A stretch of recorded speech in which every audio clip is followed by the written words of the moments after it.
to, but they were killed, shot at, and murdered in cold blood. What year are we talking about? Which group are we talking about? I need more specificity. I'm talking about the Great... He doesn't know! Stop! Stop! You animal! You racist animal! I've never seen Ben Shapiro so obviously on the back foot. Oh my God, look at Ben Shapiro looking at, just trying to execute this hijabi woman with his with his eyes over here. Decades after Israel's creation, and they're not in the West Bank. So, if you're going to be arguing about Hamas, how can we ignore that over 200 Palestinians have been killed, including over 40 children, making it the deadliest year for Palestinians in the West Bank before October 7th? That does not even include the killings happening now, just in 2023. So what justification do you have for that if Israel intends to, quote unquote, go after Hamas, is killing many people, especially children, under the justification of Hamas? So what justification do you have of them targeting the West Bank, even if we were to buy anything you said, which honestly I'm questioning? Have you considered the fact that I'm incredibly racist and assume that all Arabs love Hamas and they are Hamas, and therefore I'm going to make an argument to do pogroms in the West Bank because they're also Hamas? Get wrecked. And then all of my dumbass dick riders are gonna fucking clap because they are perma-stuck, never getting pussy for the rest of their fucking lives because they're young Republicans, young Tories in the UK. So the only thing that keeps them going is just like the thrill of debate because they are just fucking deeply unlikable humans. Sure.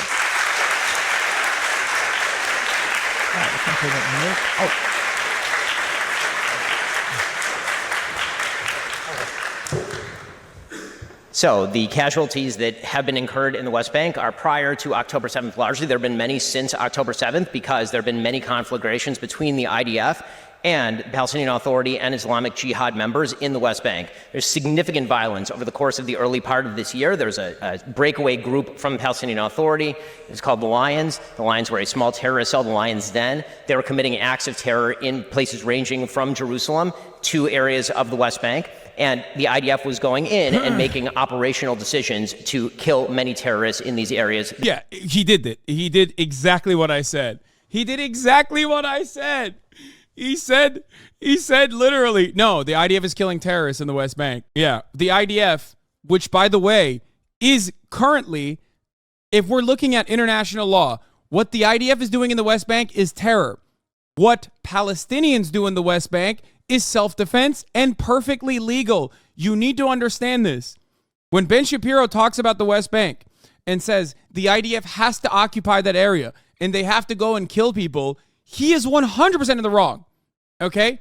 That is, by legal definitions, by international law, an act of terror. This is an indefensible act of terror that every single person with a conscience, and even plenty of people in Israel who otherwise are currently championing the fucking death and destruction of Gaza, would agree to. So remember that. When Ben talks about the West Bank and says, well, the IDF is like cleaning up terror there, bullshit. The IDF is doing terror in this region that they are occupying illegally. Completely unacceptable. It is immoral and it is illegal. Not many get the Monty there, okay? Not many acts are both illegal and immoral at the same time. Usually there's a lot of acts that are moral but still technically not covered under the law, like legally permissible and yet still moral. For example, an act of violence against a slaver would be illegal and yet moral. Do you understand? Whereas in this circumstance, in the West Bank, any kind of action that Palestinians take towards the occupying force is both moral and legal.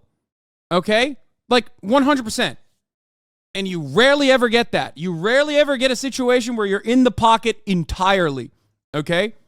So, understand that. So, you know, everyone needs to recognize that Ben Shapiro is a fucking liar and a son of a bitch for making it seem like this, that these are like terrorists. It's like, no, they're not. They are the standing military of their own fucking land that you are unjustifiably occupying. The same goes for Lebanon. When Israel invaded and Israel was trying to fucking destroy Lebanon, every act of resistance against the IDF was legal.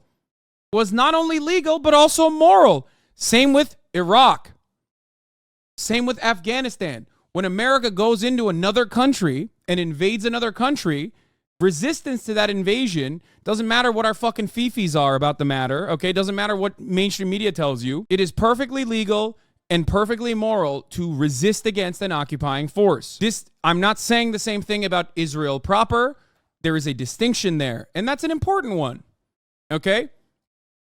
Which is why when I hear so many people try to conflate my perspective on the matter, they always say, oh, Hassan's talking about settlers. Like, he means like all Israelis are violently settling. It is not 1948, okay? It's not. It's not 1948. It's not 1967. It's 2023. Morality is obvious, but legal under what? Under international law. There are many areas in the West Bank that have been particularly infiltrated by terrorism, that the city of Jenin would be probably the example of. Like, that's ridiculous. He's talking about like the Jenin Brigade, right? Like, oh, the city of Jenin is actually infiltrated by terrorists. You don't get to make that distinction. You can't say that. Like, that's a ridiculous thing, dude. It's like there is no difference. It's literally like Palestinians saying technically, it's like Palestinians saying technically all of Israel proper is overtaken by a terrorist cell. It's called the IDF. You know what I mean? What's the point of international law if there's no mechanism to enforce it? I mean, it's just, I don't know. These guys are supposedly liberals in a rule-based international order, so that's why I keep bringing up the international law perspective. I mean, usually it's international law is just like written by the victors to bully those who are you know, not in the sphere of influence. It's pure hypocrisy ultimately. Yeah, international law is used to legitimize the current hegemony. Yeah, here it is. This is from 1975. Universal realization of the right to people's self-determination and of speedy granting independence to colonial countries and peoples for the effective guarantee and observance of human rights. I think this is where it's from. Decolonialization. Settling is violent itself, but there are malicious settlers and settlers. Nonetheless, we all want innocents to live. Sadly, the other side can't even whisper the word ceasefire due to their racism and hatred.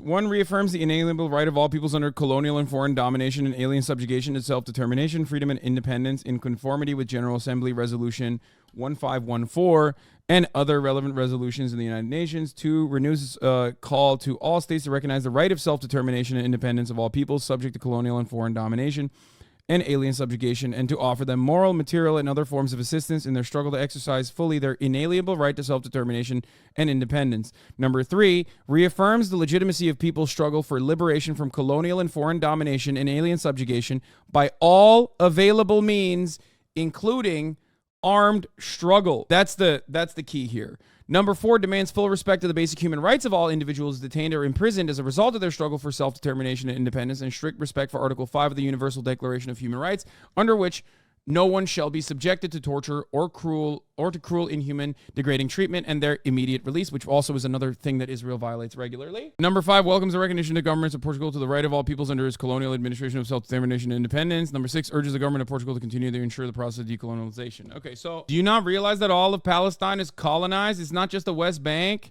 How can you say Israel proper is different? The whole country is a settler colony. Yes, it doesn't matter. There's 9 million people there.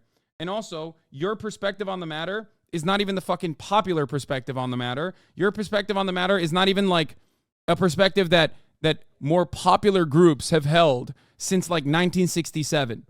Okay? So it is a ridiculous fucking argument to continue pushing, especially because it's unhelpful, and also it would require a tremendous amount of violence. It's the same as like America. Okay, the United States of America is a settler colony, and we are hundreds of years into our violent actions at this point. To turn around and say that like people that have been here for fucking 30 generations have to be violently removed from the land would be ridiculous. It would be, and I don't even think any fucking Native American land back movement revolves around this, okay? Which is always funny because people go, oh, dude, you just want to violently fucking kill everyone in New York and give it to the Native Americans. I don't think that indigenous people in America should murder Americans. I just think they should be in control of their land again. I agree with what you're saying. This is why I say a one-state solution in my opinion, is a less violent solution than a two-state solution, because a two-state solution requires the forcible expulsion of 400,000 settlers living in the West Bank right now in order to offer Palestinians a nation state with contiguity.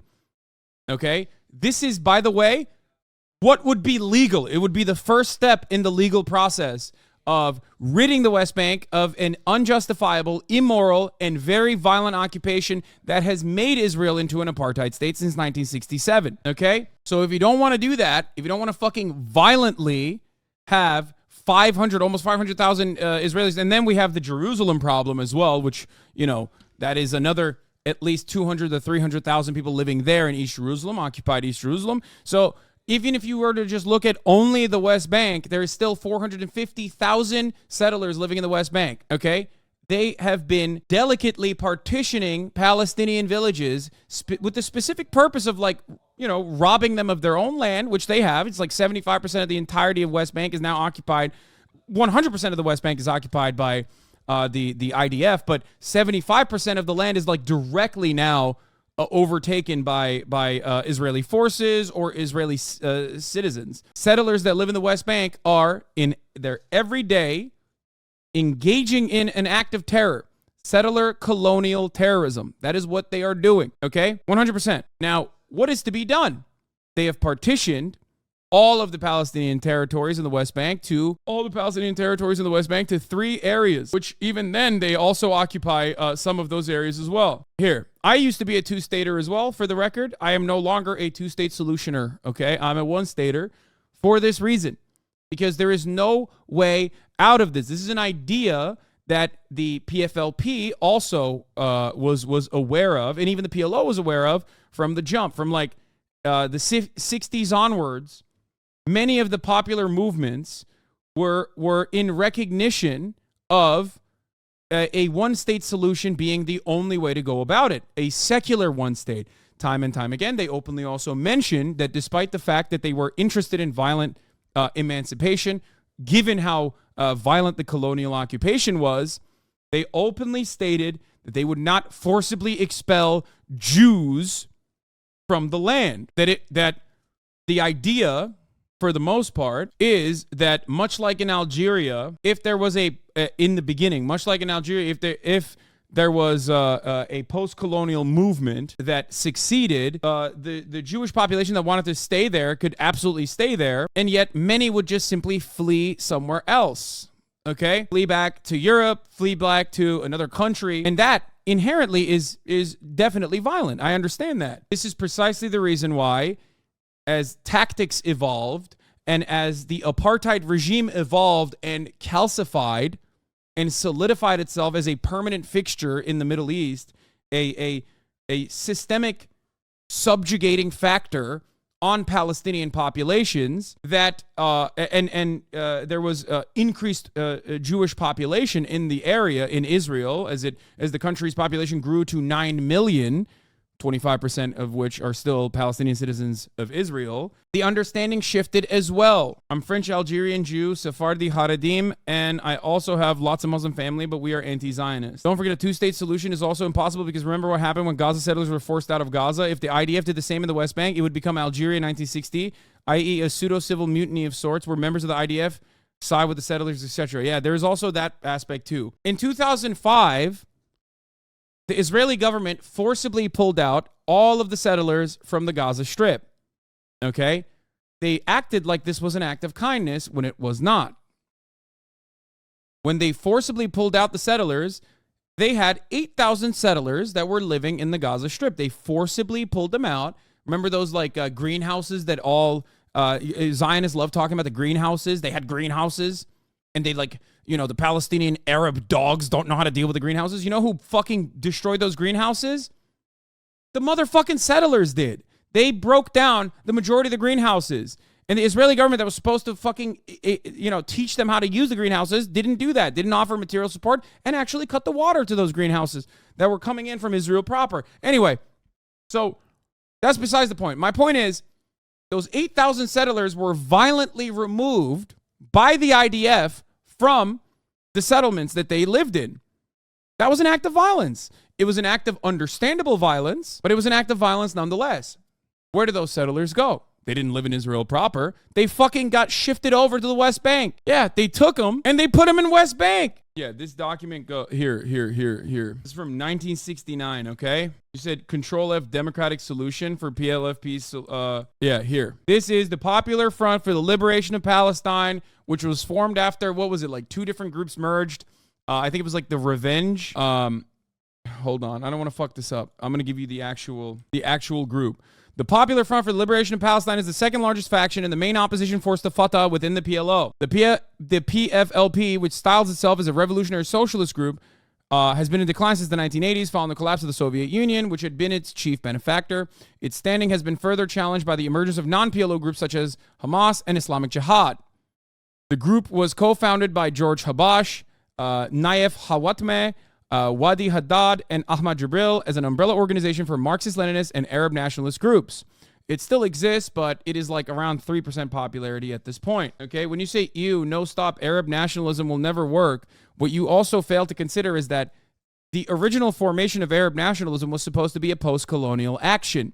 Many of these Arab nationalist groups that were inherently Marxist-Leninists were no different than Pan-African nationalist movements that were occurring against colonial violence and colonial occupation. So it was an anti-imperialist movement. It was not necessarily a nationalist movement that was born out of a nationalist movement that you would see here right now. This is a very important distinction that I make all the fucking time. I try to explain this to like Americans all the time. Nationalist movements, after you have already established a nation state, are inherently violent and oftentimes fascist. Nationalist movements, like the IRA, for example, are anti-colonial actions. They're anti-imperialist, anti-colonial movements. They are created. They are created to specifically engage in an act of emancipation.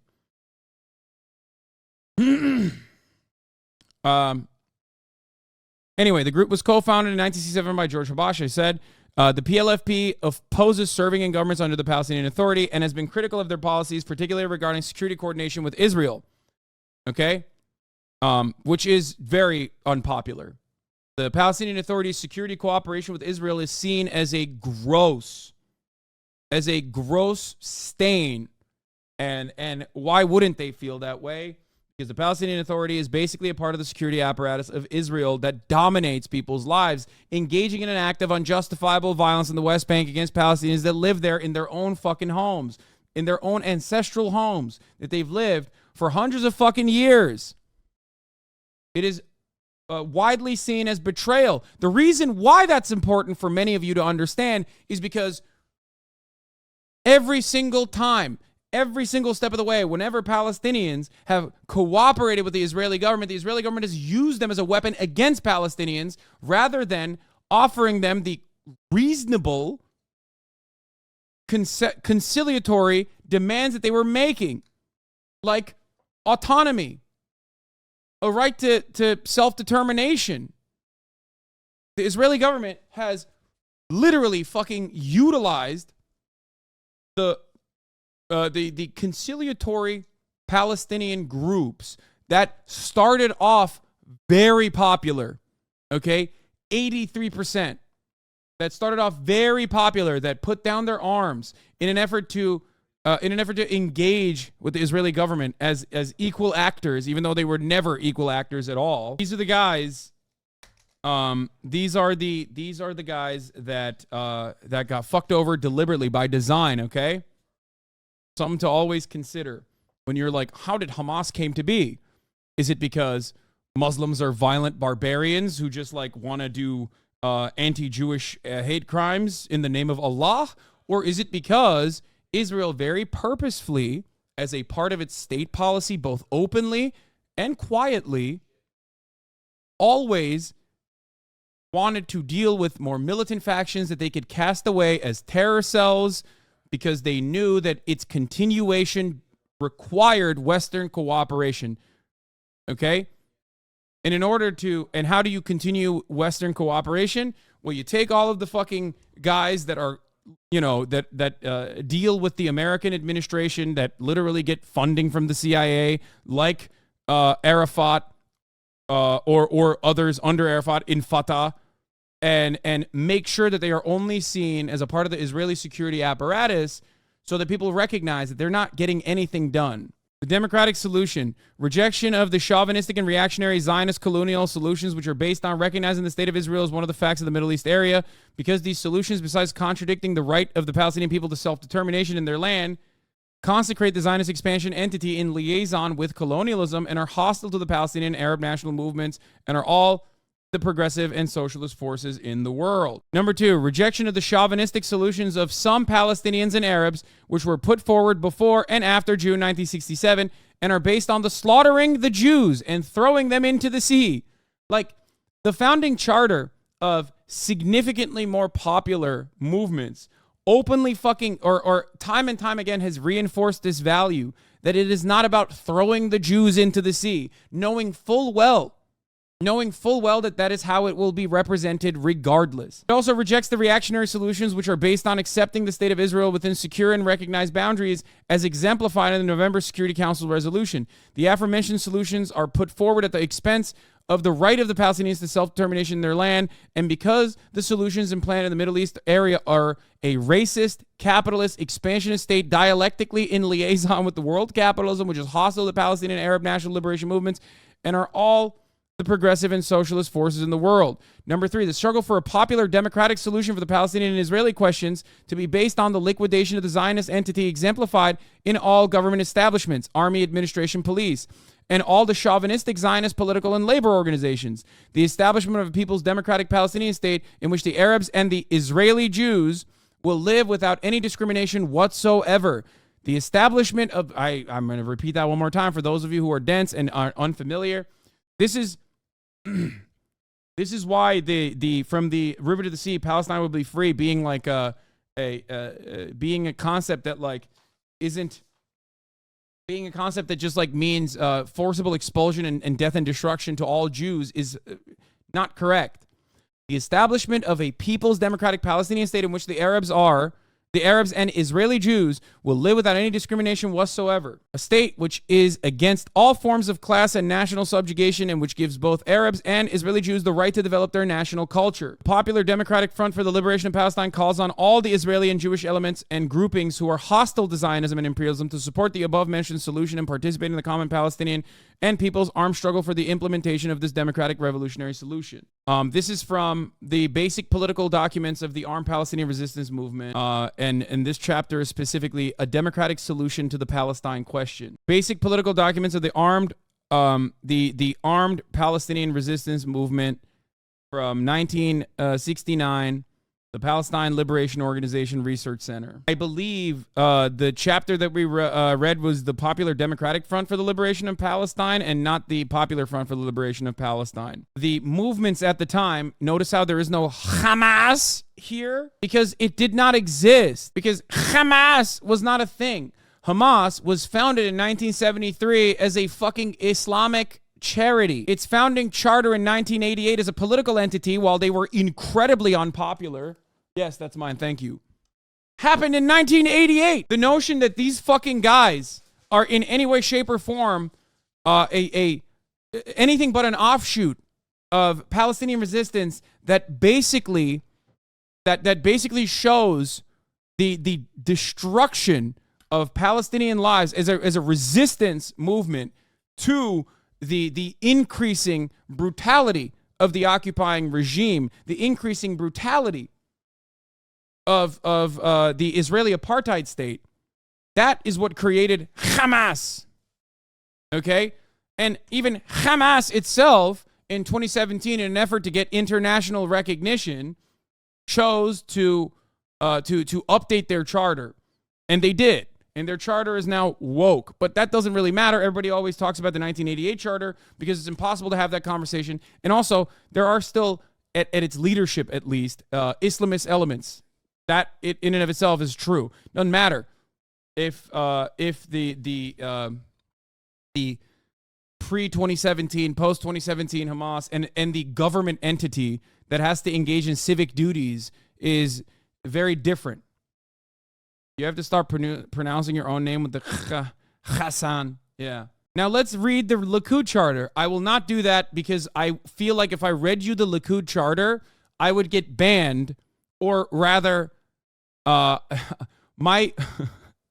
I read you the Likud charter, I would get NetzDG hit by NetzDG, and this entire stream would be area locked in Germany because they would go, hey, that's fascist and illegal to read. Yes, I mean it. I have read the Likud charter. I'm going to tell you right now, everything that Zionists attribute to how violent Palestinians are. Pure projection. They did cut ties with the Muslim Brotherhood in 2017, but they never was accepted by the Muslim Brotherhood for the violent arm. Cutting ties was to gain Iranian support. What's your opinion on calling this a war between Israel and Palestine, and if anything between Israel and Hamas, but I'm unsure of what to call it? I call it ethnic cleansing, because that's what I think it is. Menachem Begin was a full-blown terrorist in 1948, yes. The reason they pronounce it Hamas is because the equivalent of the Arabic letter KH is Heth, which Israeli pronounces a voiceless uvular fricative, KH, although it is actually pronounced as a voiceless pharyngeal fricative ha in Judeo-Arabic, like it is in Arabic. By the way, that's the letter Chaya Rachik's name starts with, so it's actually Chaya, not Tachaya. Yeah. God damn, dude. Linguistic perverts in the chat. What we read was a popular Democratic Front for the Liberation in Palestine, which is supposed to be, I think, like, it turned into a Maoist one, right? I mean, what it is now is very different than... Oh, God. It's too big of a fucking document. What page is it on, you said? 224. And Likud isn't even the most right-wing party and isn't real. It's now the DFLP, the Democratic Front for the Liberation in Palestine, and PFLP, the Popular Front for the Liberation in Palestine. They have very limited popularity in comparison to other movements still. Of course, there's going to be splits in any kind of Marxist-Leninist formation because no matter what the cause, the uniting cause is, and Palestinian emancipation is the uniting cause for Palestinians, there's still, of course, always going to be deviations and maybe sectarian infighting. Sometimes sectarian infighting that turns into violence. Violent sectarian infighting. It's great. The Palestinian Liberation Movement is not racist or hostile to the Jews. It does not aim at the Jewish people. Its aim is breaking the Israeli entity as a military, political, and economic entity based on aggression, expansion, and organic unity with the interests of imperialism in our homeland. It is against Zionism as a racist, aggressive movement, which is true. In alliance with imperialism, which has capitalized on the suffering of the Jewish people to serve its interests and those of imperialism in this rich part of the world, which is the gateway to the countries of Africa and Asia. The aim of the Palestinian Liberation Movement is the establishment of a national democratic state in Palestine, in which the Arabs and Jews can live as equal citizens with regards to the rights and duties, forming an integral part of the democratic progressive Arab national existence, which will live peacefully with all the progressive forces in the world. Israel has carefully portrayed our war against it as a racist war, aiming at the destruction of every Jewish national and throwing him into the sea. The aim behind this is the gathering together of all Jewish nationals and their mobilization for a war of life or death. A basic strategy in our war against Israel should aim at exposing such a falsification and addressing the exploited, misled Jewish masses and pointing out the contradiction between their interests in living peacefully.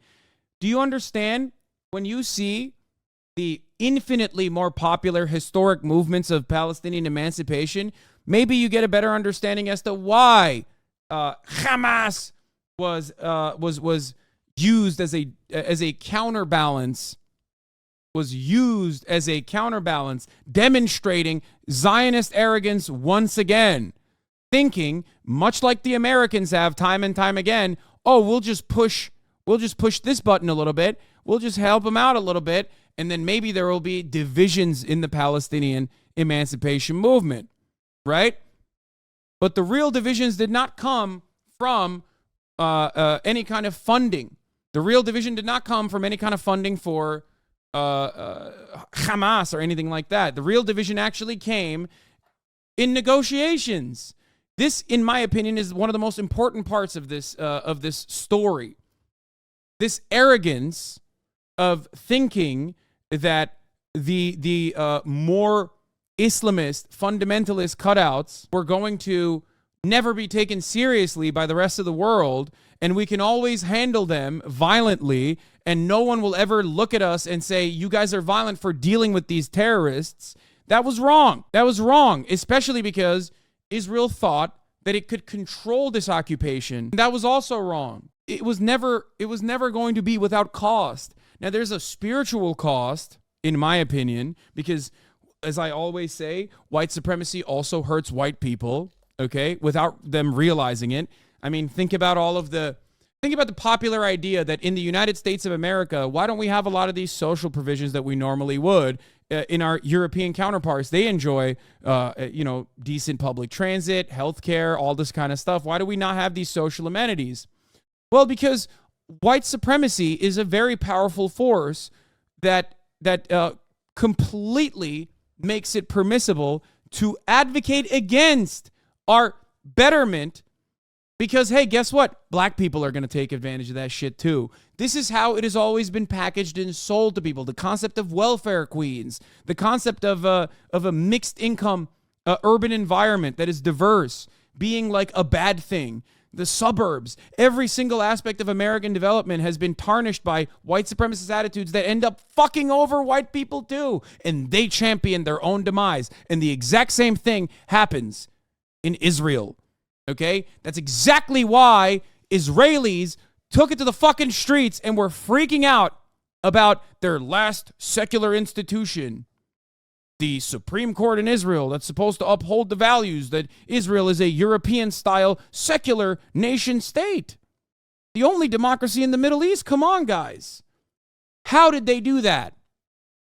Because they lied to you and said they had to do that. They lied to you and said they had to fucking get more and more increasingly right-wing. And those right-wing elements were interested in throwing away secularism and making Israel full-blown fascist that would even harm the liberal Zionists inside of Israel. The more you learn about the history of Palestinians, the more you realize how this concept is just riddled with lies from top to bottom. Trying to talk about Palestinian emancipation by hyper-focusing on one aspect of it, by saying, oh, Hamas is the invention of ultra-Zionists. Like, they want this. Like, Bibists and the Likud party has been able to justify its increasingly more violent means of control by saying it's because we have to deal with Hamas. Hamas is but a mere expression of how violent the conditions are. And throughout its history, throughout the history of Palestinian emancipation, Hamas was never a popular movement. It's only a popular movement now as a consequence of how violent this occupation has been. Let's get back to this fucking freak. Of the place that has been most infiltrated by terror groups. It's unfortunate, but Hamas is not the only terror group in the region. Palestinian Islamic Jihad is an excellent example of another terrorist group that has wide presence in the West Bank, more so actually than Hamas. There's a Palestinian Islamic Jihad rocket, obviously, that fell on that Gaza hospital. The entire world then tried to blame on Israel. Yeah, that was really sad, dude. It was really fucked up. I can't believe they did that. Oh shit, they bombed a convoy of ambulances next to the El Shifa hospital like literally 3 days ago. So, like, what is the argument, man? Like, what is the argument? I want to know the Zionist argument for this. It's like, only Israel gets to kill Palestinians. If Palestinians, even by accident, kill other Palestinians, then it's wrong. It's immoral and it's wrong. Only we get to do it. Over and over again. Like, I don't even agree with him on this. I don't even agree with him on this. The whole, like, bombing the hospital shit. Like, he thinks it's a certainty because he's obviously, he wants to deflect away from Israeli crimes. But even if I were to agree with him on this, like, what's the argument? One Hiroshima worth of like conventional missiles is totally valid, totally just. It's the one time the Islamic Jihad rocket that misfired. That's the fucked up part. Yeah, what are you, mad that Israel's KD is lower? Like, what? I'm not allowed to respond, right? Okay. So if your entire argument, once again, is predicated on terror groups, what response do you have about the Great March of Return, which is a very well-documented incident where peacefully Palestinian civilians just march to their own land that they have a right to go and return. Racism. Here you go. I'll help you. Racism. That's it. Every single argument that Ben Shapiro has is just racism. I'm not just saying that. Okay? Like, everything he says makes no fucking sense if you think Palestinians are human beings, worthy of dignity, worthy of a life of freedom. It's that simple, really. I promise. Like, I'm not exaggerating. I mean, he's written The Final Solution for Palestinians in 2003 in Town Hall. You could say that's like a long time ago, but obviously his perspective has only worsened over this time frame. He's talked about how Arabs love to blow up shit and live in sewage, but Israelis love to build. Apparently, Ben didn't even know what. Wait, what? But they were killed, shot at, and murdered in cold blood.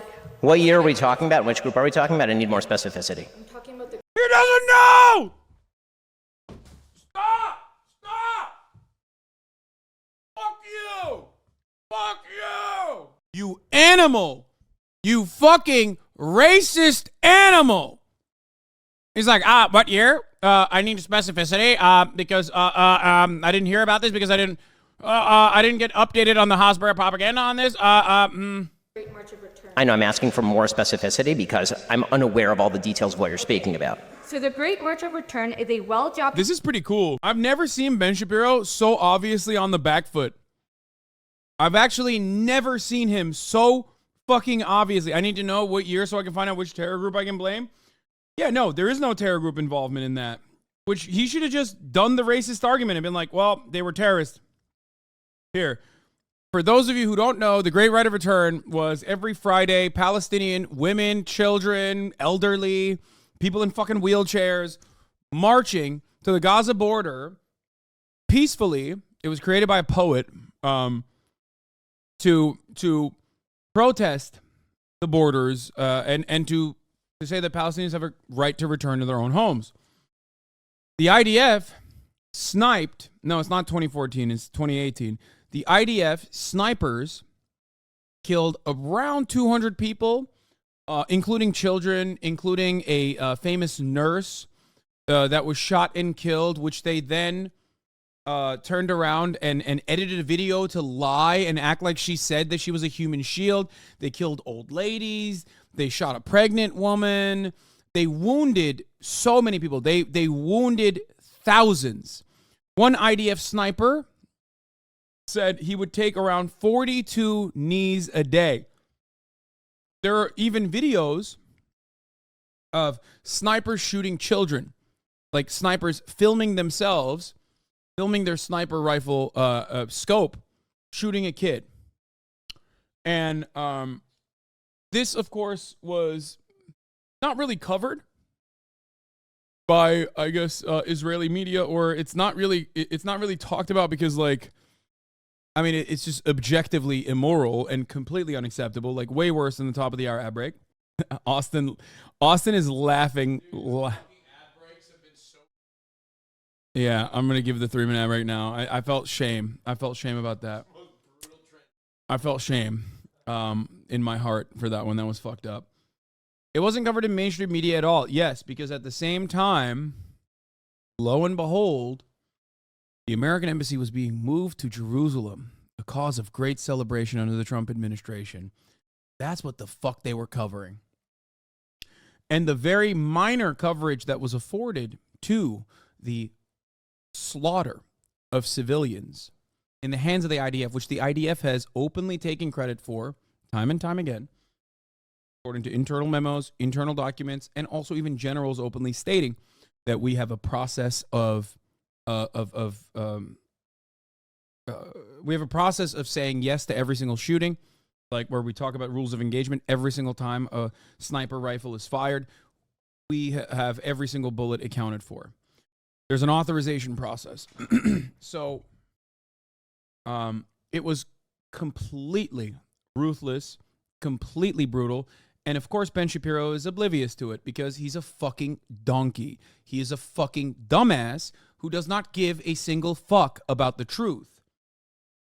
He does not care about the truth. He only cares about making his fucking argument. His argument that like Israel is a fascist, racist, ethno-nationalist country, and it's good, and it has to exist in the way that it does, because what you would understand as a right to return and a right for dignity for all Palestinian people, which is like a liberal value, he considers a demographic nightmare.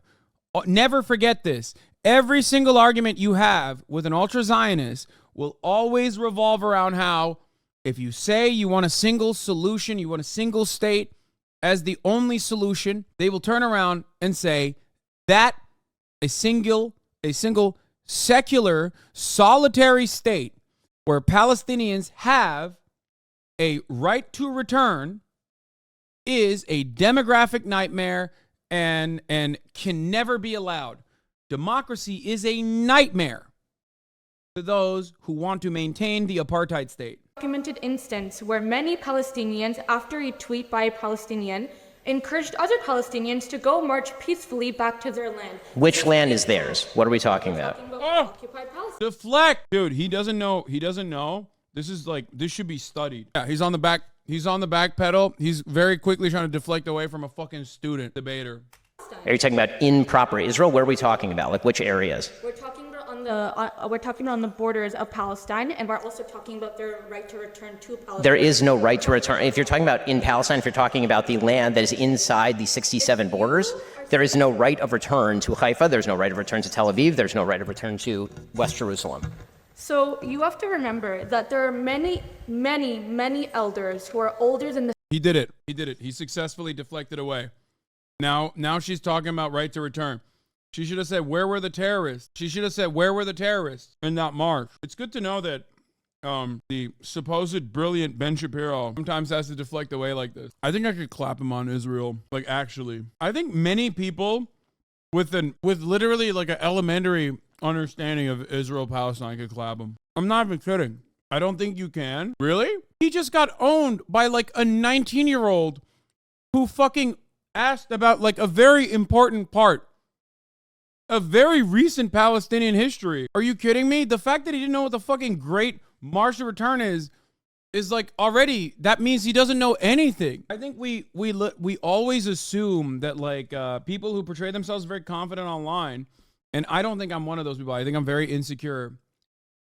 I don't think I'm very smart, and I always openly mention, like I say all the time. Like I don't present myself in a super confident way. He will use your anger issues against you, says the Arabian Stallion. I think you've seen me debate people before, especially in issues where like I'm very confident in this. Like there is, I don't think that I would get angry. I'm very different in person. People think that I would yell at Ben Shapiro in the same way that I yell at a video. I think legitimately, it's not even just me.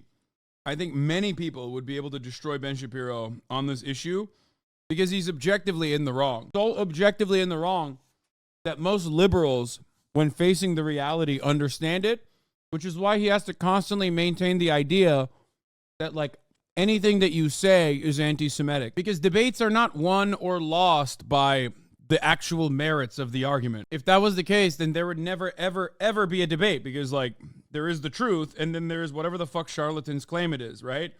And in this situation, Ben Shapiro's already lost. Debates are won and lost by the audience reception. Are they receptive to your argument? Do they learn new things from the conversation? And on that front, Israel being like a Western-facing democratic project that liberals love without fully realizing what that entails, liberal tendency towards at least thinking that humanitarian rules of engagement or like international rules in the international rule-based order is always violated historically and very consistently.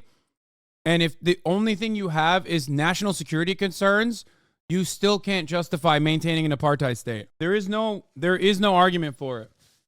You can't Hamas your way out of it. State of Israel.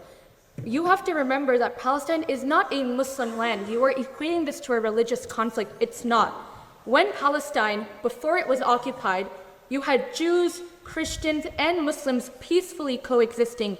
Palestine is not a Muslim homeland. It's a land that existed where many people that are alive to this day are older than the state of Israel. So are you making the argument that any population of any time, all of their descendants now have a right to go back to the place that their great-great-great-great-great-grandfathers went? Not great-great-great-grandfather. We have grandmothers. Okay, grandmothers, grandfathers. Yeah, see, we're now moving away from like we moved away from the March of Return. Like, she's just basically saying like, oh, if your great-great-great-grandfather lived there, then you can live there too. That's ridiculous. Ironically, that is the Zionist argument.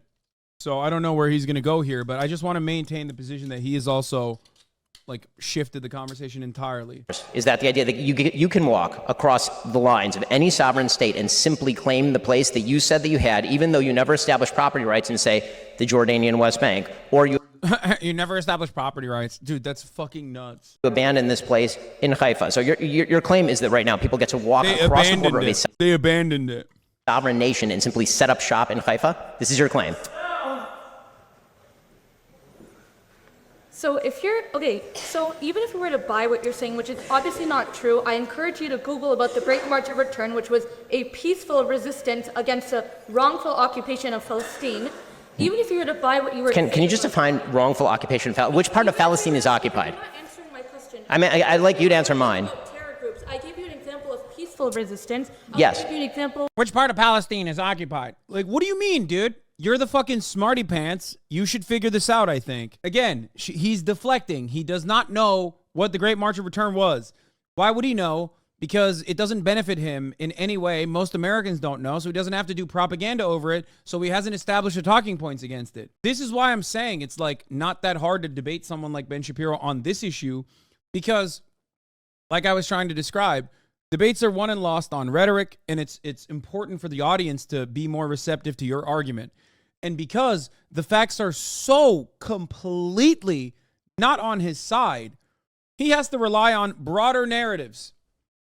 Broader narratives such as Islamophobia, broader narratives such as the lie that, Israel is a democratic state, is the only democratic state. Israel is a moral army. These are all lies that he can rely on because the media has also covered his ass on this front, right? This is exactly how Israel is discussed in literature, in art, and also in mainstream media for the most part.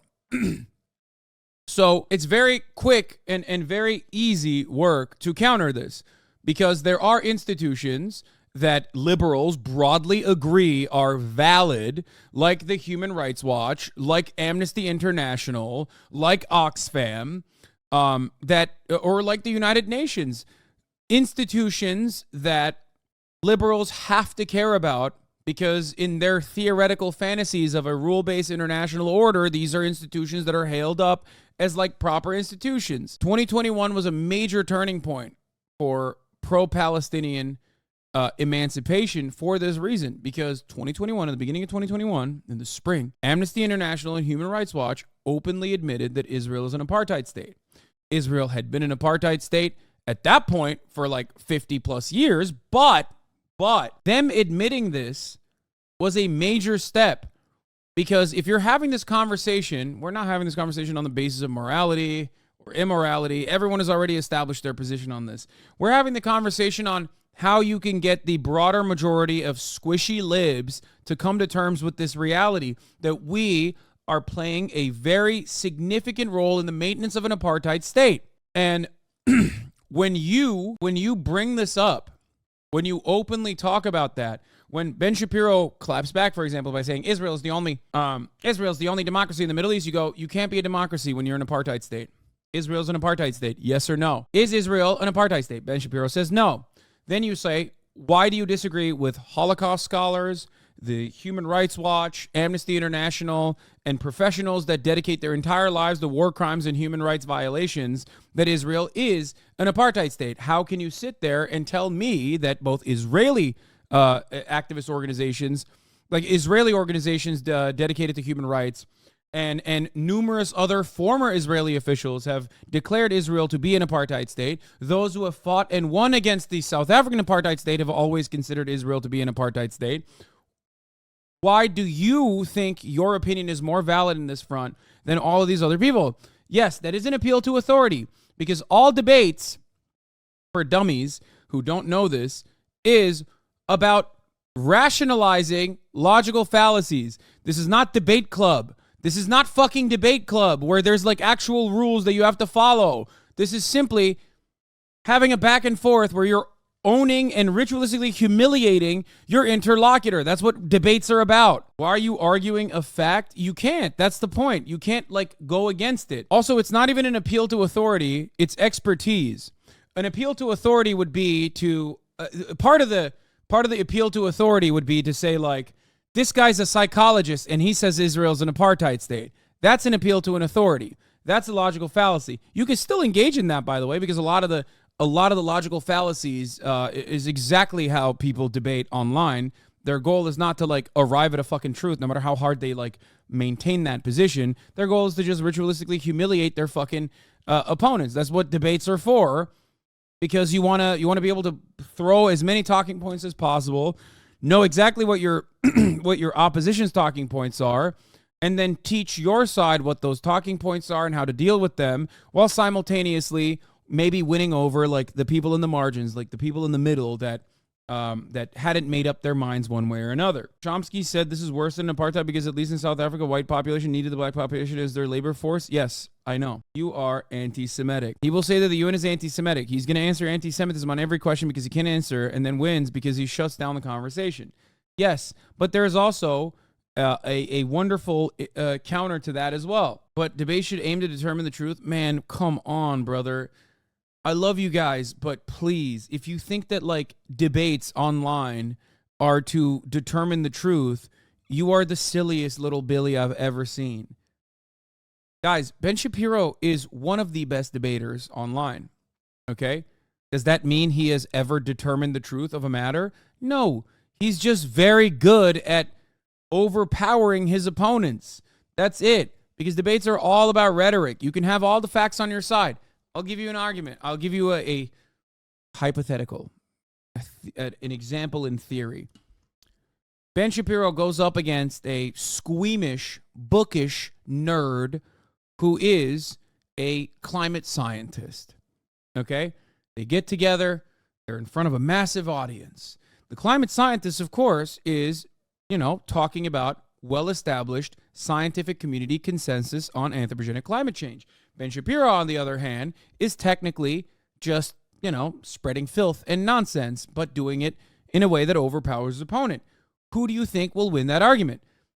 In most circumstances, Ben Shapiro will win that argument. In almost all circumstances, the rhetorician is going to technically win the argument. Now, in that situation, do you consider that to be a win for determining the truth? Only in like debate club where there's rules about what you can say and what you can do and what you can't do. Only in that circumstance can you like actually kind of arrive at a truth, but even then, it doesn't matter. I think the audience in your example will be a major variable. Well, the argument is going to have the 40-40-20 principle that 40% of the audience believes in Ben Shapiro, 40% of the audience believes in the scientist, and then 20% of the audience can go in either direction. I believe personally that 20% audience is who you're going for when you're actually doing a debate, which I think is pseudo-intellectual wrestling. Yes, rhetoric is always more powerful than facts when debating. Absolutely. That's why some of the best debaters online in the debate lord community oftentimes don't know what the fuck they're talking about. And they sometimes might even go up against people who do, okay? But the people who do know what the fuck they're talking about aren't always going to be the best rhetorically. Yes. It's just about maintaining an air of intelligence and being confident. Most of the time, the most effective ways of dismantling your opponent in a debate, is to simply engage in logical fallacies. Logical fallacies are rules for debate club that you cannot actually engage with, specifically because they're cheat codes. It's a cheat. If you engage in gish galloping to the broader audience that watches you, you go, oh my God, this guy's so informed. Look at him. He's just throwing facts at me one at a time. A lot of those facts can even be completely false. It can be a complete fabrication, but it doesn't matter because the audience is very receptive to you now, especially if you say it like this. especially if you maintain this like autistic posture where you're very matter of fact. You have no emotions on the matter. You're just simply spitting facts, okay? Sorry, facts over feelings. Oh, are you getting emotional? That means you've lost and I've won the argument, okay? Yeah, even if you're not autistic, just take a posture like that and you will get a 10% buff on your debate skills. Gish galloping is again not allowed technically. It's beyond the boundaries, but it doesn't matter because it's going to make you look good. Okay, it's going to make you look good to an audience. Other logical fallacies that people use. Like if I were to show you an entire list of logical fallacies right now, I can basically explain to you every single logical fallacy that Ben Shapiro uses, okay? Every single one. Appeal to authority, argument from majority, argument from consensus, bandwagon fallacy, appeal to common belief, democratic fallacy, mob appeal, appeal to nature. What are these? Here are the fallacies, the common logical fallacies. Post hoc, ergo propter hoc. Conclusion that assumes that if A occurred after B, then B must have caused A. Genetic fallacy. Conclusion is based on an argument that the origins of a person, idea, institute, or theory determines character, nature, or worth. For example, the Volkswagen Beetle is an evil car because it was originally designed by Hitler's army. Begging the claim. The conclusion that the writer should prove is validated within the claim. Example, filthy and polluting coal should be banned. You didn't say why it should be banned. You just said simply that it's filthy and polluting. Arguing that coal pollutes the earth and thus should be banned would be logical, but the very conclusion that should be proved that coal caused enough pollution to warrant banning its use is already assumed in the claim by referring it to as filthy and polluting. These are all things that we engage in. I use them all the fucking time. This is exactly what Ben uses. Hey, I'm Mr. What is this, Mr. Beat? How to spot logical fallacies featuring Joe Rogan and Ben Shapiro? What is this, Ben's greatest hits? Yeah. Israelis like the belt. Arabs like the bomb crap and live in open sewage. This is not a difficult issue. Hashtag settlements rock. Good example because not all logical fallacies are necessarily wrong statements. Oh, yeah. Yeah, I never said they were. I'm simply stating that logical fallacies are a very effective way of defeating your opponent. They're like a cheat code, in my opinion, in a debate. And most people would look like a fucking buffoon if they sit there and go, that's an ad hominem. Because then you've deviated away from the argument. You've conceded ground. If someone engages you with an ad hominem attack and you go, excuse me, that's an ad hominem, only the other hyper debate lord, debate perverts are going to look at that and go, that is actually an ad hominem. You're right, sir. You, my friend, have lost the argument. Most normal people are going to look at that and go, what the fuck's this nerd saying? You just got rocked, dude. You got your shit pushed. I always thought it looked pedantic because you're arguing about arguing at that point. Exactly. Which is why I always say the most effective debate lords are ones who just like weaponize all of these arguments all the fucking time. These like ways of engaging in logical fallacies all the fucking time. That's it. A red herring, a diversionary tactic that avoids key issues, often by avoiding opposing arguments rather than addressing them. Example, the level of mercury in seafood may be unsafe, but what will officials do to support their families? The author switched the discussion away from the safety of the food and talks instead about an economic issue. You've never talked to someone who doesn't use this. People use this all the fucking time. How would you deal with debate lords then? I mean, the only time, off topic, but Ben Shapiro spoke at an event in my undergrad, and one of the people asking him questions called him Ben Shabibo to his face. Want the clip? No, that's fine. But I think I remember the clip because I think he also sent it in here at the time. So the point is, a smart debate lord will always utilize, or rather weaponize logical fallacies and then try to rationalize said logical fallacies, okay? Moral equivalence, straw man, ad populum, bandwagon, appeal. This is an appeal that presents to what people or a group of people think in order to persuade one to think the same way. Getting on the bandwagon of such an instance. One of Ben's favorite arguments, I mean, he uses all of these, right? But one of Ben's favorite arguments is also, and a lot of debate lords is actually, it's not just Ben, but like, is to basically, I think is it ad absurdum? No, other than Gish galloping. He loves Gish galloping too. But it's like usually hitting you with an absolutely absurd argument. Here, I'll give you the example. You say you want to increase the minimum wage to $25 an hour. Why not $1,000 an hour? Why not $10,000 an hour? Now, this is an argument from absurdity, reductio ad absurdum. Okay, this is a logical fallacy. So no one has made this argument, no one has made this claim, but Ben Shapiro turned around and basically added this argument to you, like claimed that you're doing it. It's a straw man. Like he's saying that this is your argument. And also on top of that, he's now reconstructed your argument to be one that is like ridiculous. Okay? A completely ridiculous argument. Now, how do you deal with that? If you turn around and say, I did not say that, let's talk about the facts that I presented, okay? Then Ben can very easily try and justify, if he entertains this, he can very easily justify this by claiming, well, I'm just trying to understand your moral boundaries. Okay? I've heard many debate lords utilize this logical fallacy and then turn around and go, well, I'm just trying to understand your logical boundaries. No, you're not. You're not trying to set up a logical boundary. You're literally just simply moving the argument away to an entirely unproductive and ridiculous fucking a ridiculous place where like you come across in the right to the audience and I come across in the wrong. Like I just suggested something so fruitless. Raising the minimum wage from $15 an hour to $25 an hour might be perfectly rational within the bounds of reason. Raising the minimum wage from $15 an hour to $1,000 an hour will not be. This is precisely the reason why nobody made this argument. You made this argument for me. And when you talk about these sorts of things, you've already lost because you wanted to just boom, boom, boom, throw out your facts. Just present your argument. And now you've completely moved away from your argument. Now you are in the pocket, okay? Now you're in the pocket. You're in the area that Ben wants you to be in. Away from the main argument that you made, that you actually have good standing on. You had your premises. You had your logical conclusion. But now it's gone.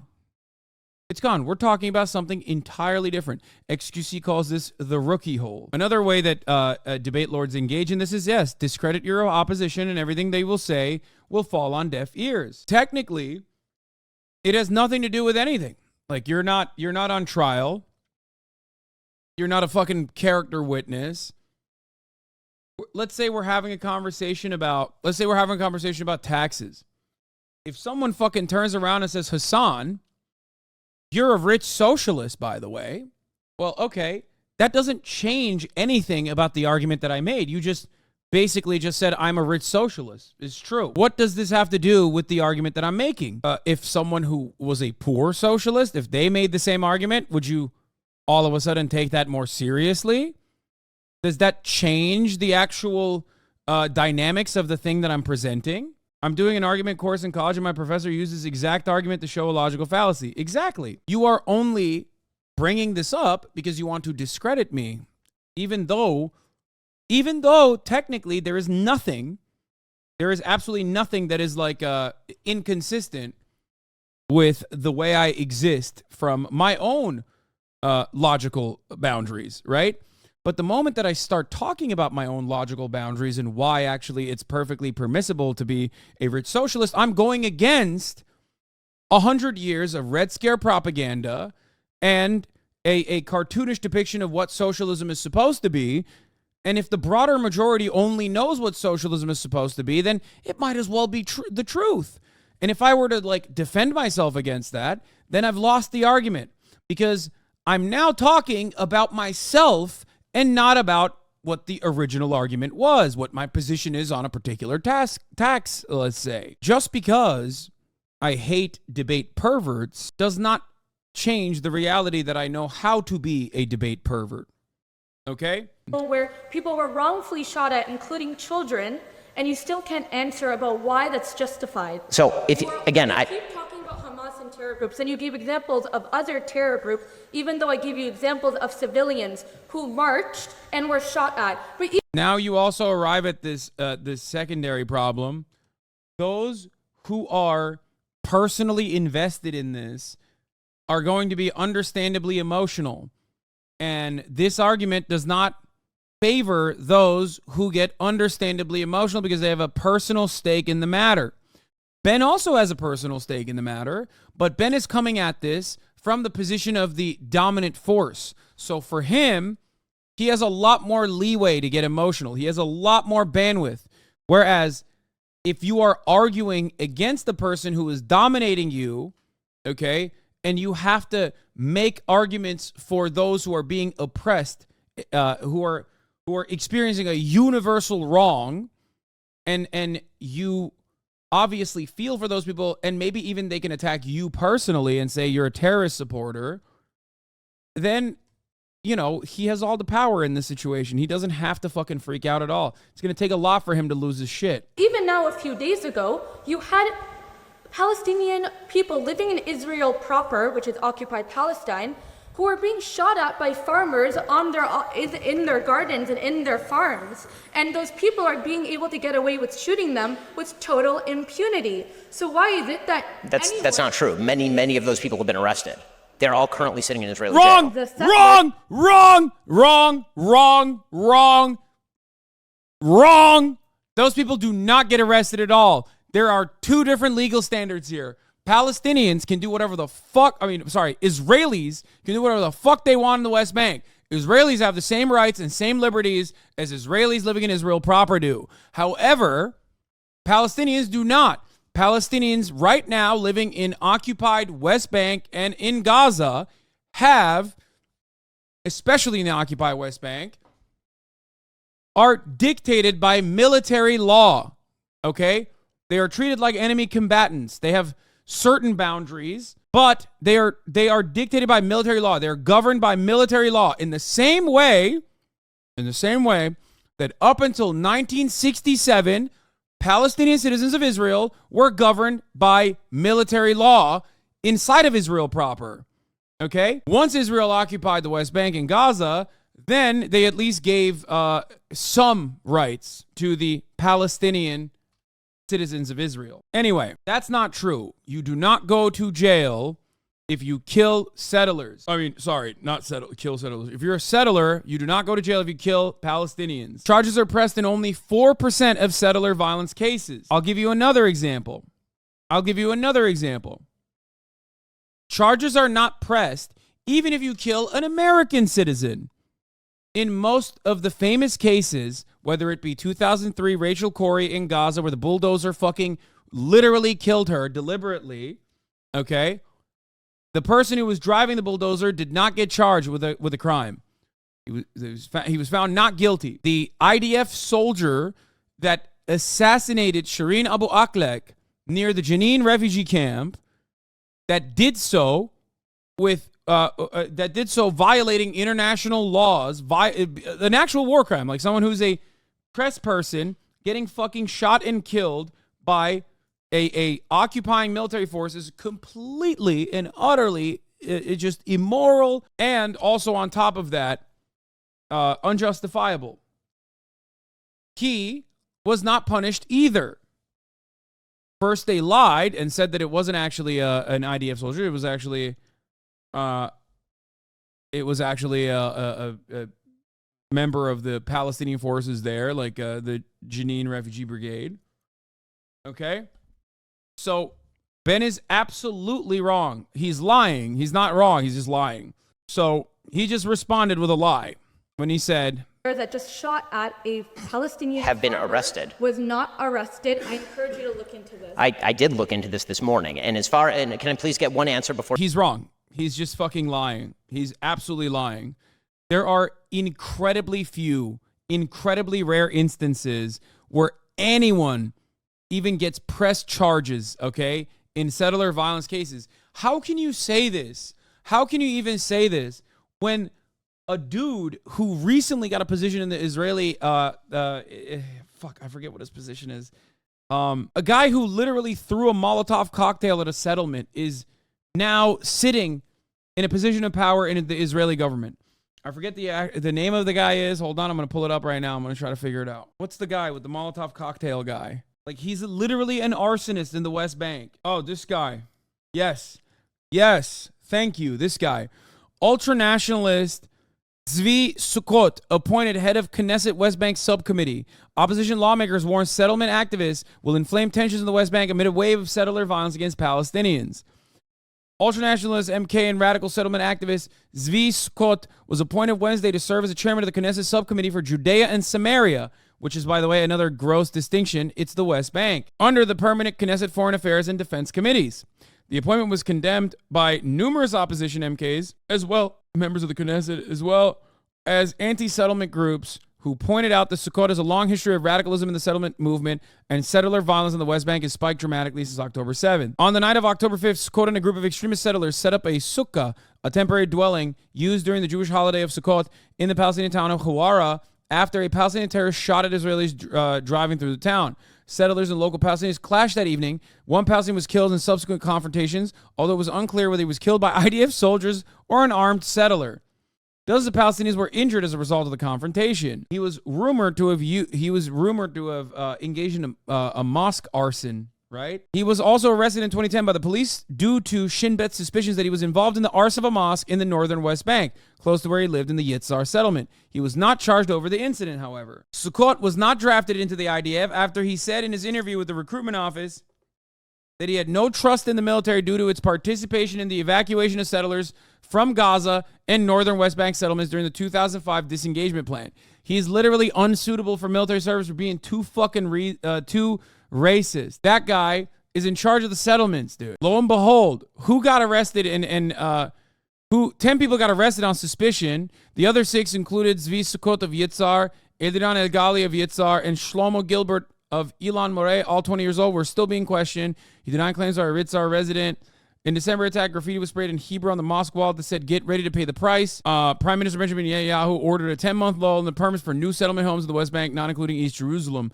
The order followed U.S. and Palestinian calls for a total freeze in settlement building. Palestinian officials have refused to rejoin peace talks until a total freeze is imposed. All Jewish settlements of the West Bank, including East Jerusalem, are illegal under international law, though Israel disputes this. If you are to claim that those who engage in acts of violence against Palestinians are always punished, you are a liar.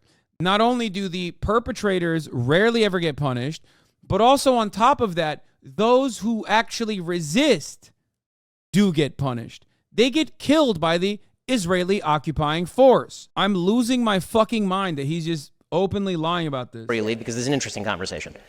Which part of Israel is occupied Palestine? All of Israel? There we go. There we go. There we go. So what you're calling there we go. Yeah, dude. for is the obliteration of the state of Israel, and all of this is just There we go. I got you. You've fallen into my trap. You are a Jew hater. I got you. Haha. I already knew this because you were wearing a hijab. Everyone knows it is the garb of one who hates the Jews. I have destroyed you now. If he knows he lie, what does he get from it? What do you mean? Fucking the satisfaction of just like straight up destroying an Arab Muslim woman is all he wants. This is what keeps him going. just a cover for that. I appreciate your time. Yeah, he just fucking hand waved her away and was like, all right, you're done. You're a Jew hater. Boom. Fucking owned, dude. Got it. She literally, dude. She said there are no legal repercussions for settlers who fucking kill Palestinians in occupied West Bank. Ben said, yes, there are. Lied. Okay. Just an abject lie. Literally, people in Israel will tell you that that is wrong. Okay. Because Ben isn't just a right-winger. He is like to the right of the Israeli government too. And then he turned around. What part of Israel is occupied? She said all of Israel. And he goes, okay, you want all Jews to die. Bye-bye. Moving on. Ridiculous. In a 5-star hotel in Qatar, while his people are millions of passionate to call for the Say thank you for coming to speak at the Oxford Union this evening. It's a real pleasure. I'm a theology student myself, and I was wondering, how do you reconcile your conservative political views? Say into the microphone. Sorry, yes. Yeah. How do you reconcile your conservative political views with the religious values of compassion and your own Jewish faith? And your stance on the Israeli-Palestine war? I don't see why it's uncompassionate to call for the overthrow of Hamas, a terrorist group in the Gaza Strip, which has been oppressing its people and stealing billions of dollars. Dude, it's like literally just a fucking brrrr. I think it's compassionate to kill every... Like, no one said that, okay? No one is saying that. You're saying that. It's not compassionate to, first of all, I am not the best at like Judaism or theology, okay? I'm not by any means an expert. But according to the Neturei Karta at the very least, and many Orthodox Jews originally before the Zionist movement became so broadly popular and accepted, plenty of religious Jews said, the fuck do you mean? We're not supposed to have a nation state. That is actually antithetical to what the Torah says. We have to wait for the Messiah. It's one interpretation that still holds, at least in the minds of the Neturei Karta, and some of the other Orthodox Jewish communities that are anti-Zionist. So, obviously, if you want a religious interpretation, like there are definitely plenty of religious justifications to why Israel is not allowed. Theodore Herzl himself, yes, you are correct, was a secular Jew. He just simply used Judaism as a mythos to try and make Zionism more popular. Has this guy ever debated non-college students? I don't know if he's ever debated a non-college student in this situation. Dollars from its own people. Ismail Haniyeh is living in a 5-star hotel in Qatar while his people are living in absolute misery. That's crazy, man. Then deal with that guy. You know, that's great. Okay, that's great. That seems like a political problem. It seems like a political problem that should be dealt with politically, not by fucking, like, this is a great argument. He's like, oh, Ismail Haniyeh is living in a 5-star hotel in Qatar. Okay. So killing 10,000 Palestinians is not doing shit to that, is it? So why do you have to kill 10,000 Palestinians? Ben Shapiro debated a world-famous pro-Palestinian activist recently. Okay, dude. Okay. Operation with the military. They did not debate, brother. This was not a debate. This was a suckfest. Because of a war that he initiated by killing 1,500 people inside Israel proper and then taking 233 hostages. I don't see why that's non-compassionate. It seems to me that compassion also requires that you obliterate terrorist threats to your own population. Obliterate! Yeah. Hypothetically, let's say I'm compassionately obliterating my enemies, making their babies bleed, making their babies scream. Compassionately, of course. Okay. I'll go to the member in the corner here.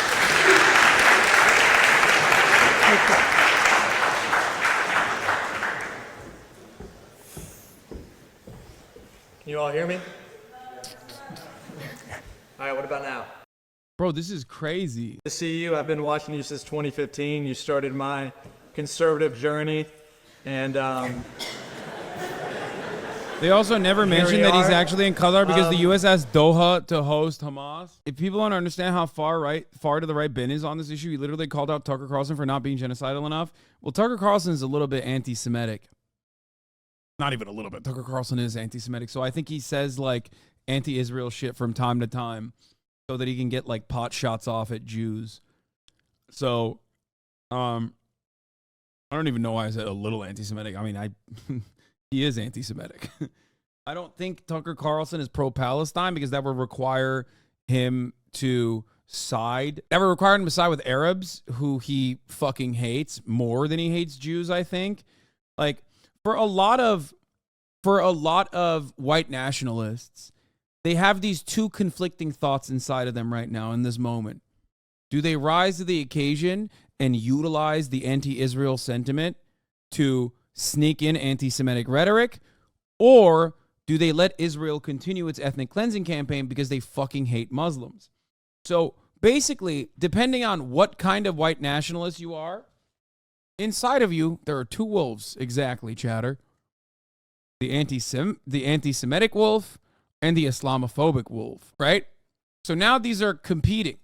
And depending on how much you believe the anti-Semitic conspiracies yourself personally, hinges on how hard you'll go against Israel if you're a white nationalist. Like, I think that a lot of the anti-Israel anti-Semites are straight up firm believers that like Jews do literally control the media and stuff. So they think like they have to believe it. They must believe it. And that's why they have to hate Jewish people more than they hate Muslims. And that's why they go out of their way Go back to your own country. You have no idea what you're talking about. Ben Shapiro knows more about the situation. The only thing you know about is how to deliver the top of the hour every hour. I already ran it, chatter. The average white nationalist definitely hates Muslims more than Jews. Yes. A lot of white nationalists are Zionists as well. Remember, a lot of white nationalists, anti-Semites, are Zionists themselves because they think that, like, you know, for theological Armageddon reasons, right? As I've talked about time and time again. I saw, unfortunately, you had to bring some pretty gruesome photos, and I have to say I hope those photos aren't real, and I have my doubts because recently you posted an AI-generated image of a... This is 100% a Groyper. He said he's been a Ben Shapiro fan who started him off in his conservatism journey in 2015. This kid is a Nazi. Dude, 100%. He Hundo P used to watch Ben Shapiro in 2015, and he went on a fucking journey and became a Nazi. A charred infant corpse. Yeah, let's see how fast before he mentions USS Liberty. Let's see. No, I didn't. That is a lie. That is untrue. It was not an AI photo. It was not an AI photo. That dude for sure in here calling you Hamas Piker right now. Yeah. He's on forums online being like, dude, Hasan is literally Hamas. He's a Hamas supporter. It was distributed by the Israeli government and the Prime Minister of Israel. It was verified by the United States government. That fake community note that said that it was an AI-generated photo was in fact taken down by Twitter because it was a fake community note. That is unfortunately not an AI-generated photo. I wish it were. It was a baby. He's citing the Hinkle. Yeah, the kid got hinkled. Obliterated beyond recognition because it had been burned to death. So is it the word of the IDF in Israel versus the word of No, actually, it's the photo. It's the actual camera footage taken by GoPro cameras by Hamas terrorists as they invaded Israel proper. I don't have to take Israel's word for it. A lot of this stuff was live streamed. You should ask him, was the baby burning live stream? Because it wasn't. But anyway, it doesn't matter. I do believe that babies were ruthlessly murdered. Okay, I do. So. To what extent, as you're posting to social media, why am I giving the fucking Groyper talking points? Are you willing to make sure the information you're posting is accurate, to not exchange the truth for giving aid to Israel? God, this is such a bad argument. Oh, God. This dude 100% thought this was going to go way differently in his head. Yeah. I'm certainly doing my damn best. I mean, there's a lot of information flowing around. I'm doing my... Why don't you care about Graham Norton? The fuck? What? Graham Norton? On that one, for sure, 100%. It is a lie that is an AI-generated photo. I think he's literally being kitty glove with this guy because he diffused him by... He literally fucking hit him with the I'm your fan since 2015. So he's like not going fucking atomic nuclear bomb on him. That is not true. Why he debating children? That's what he does all the time. In any way, shape, or form. And it shows how it does show how we live in a very dangerous era where anybody can, I mean, this is how. What is this Israel proper talk? It's one that I use to make this designation of like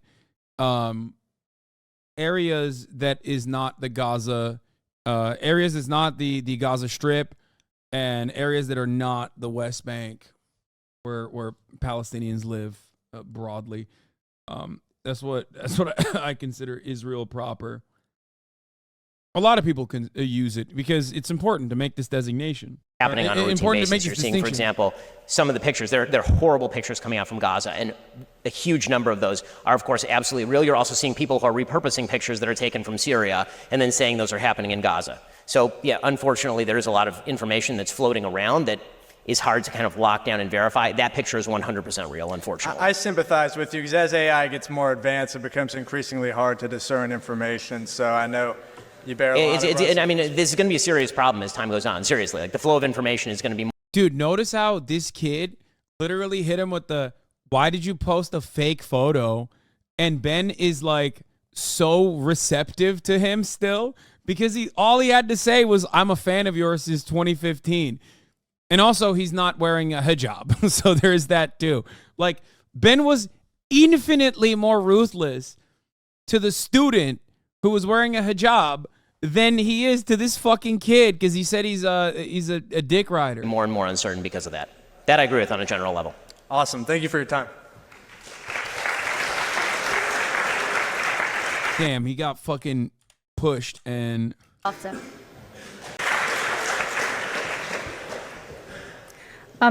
Hi. If Israel is justified in killing civilians because of the acts of terror committed by Hamas, why isn't Hamas justified in doing what it did? Because Israel is keeping 13,000 children. It has tried them in military courts.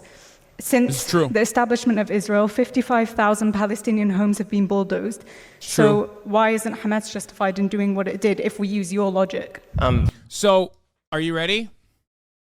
I know what he's going to do. Cracks knuckles, goes, it's genocide time.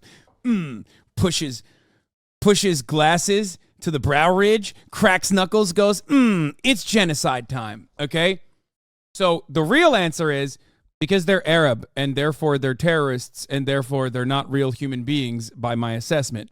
But that's the real motivating reason as to why Ben feels that way. However, what he's going to say now is Israel's the most moral army on the planet, and when Israel attacks Gaza, it's actually not attacking Gaza, it's attacking Hamas targets. Hamas is the one who's doing war crimes by hiding behind civilian population when they're sending rockets in the direction of Israel. Okay? Therefore, what Israel is doing could never be equivalent to what Hamas has done. Hamas is killing people indiscriminately. Hamas is a rape gang of violent thugs, and they're barbaric, and they went into Israel because they wanted to do rapes and behead babies. Whereas when IDF beheads babies, they do it in a cool way, with a rocket, with a Mark 84 bomb, with guided munitions. That's way sicker and totally justified. And moral also. Well, so I'm going to answer your question, then I'm going to ask you a question if you don't mind. Is that all right? So so my answer is that Israel would not be justified in killing Palestinian civilians because of the actions of terrorists. Israel would be justified in attempting to kill terrorists, and civilian casualties are a cost of war. Okay, so are Israeli civilian casualties not a cost of war in a violent emancipatory action then? Because here's the thing. While I personally think it's ridiculous to literally look at a militant faction under occupation and its actions and then compare them to a militant state that is engaging in the occupation, that is an apartheid state, that is a fucking nuke, we can't even get Hamas and Israel to sit on the same moral standards. I don't know why, like, the same fucking standards cannot exist for these two, let's say, militant entities. It blows my mind. It blows my fucking mind, because if they exist on the same moral playing field, then because he has to justify what IDF is doing, then automatically he has to say, okay, well, those are civilian casualties in the acts that Hamas engaged in. Because people always fucking use like Hamas's dog shit fucking missiles. Okay?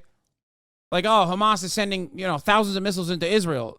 It's like, okay, dog, give them guided munitions then, so they can only fucking hit military targets. Like, what are we talking about here?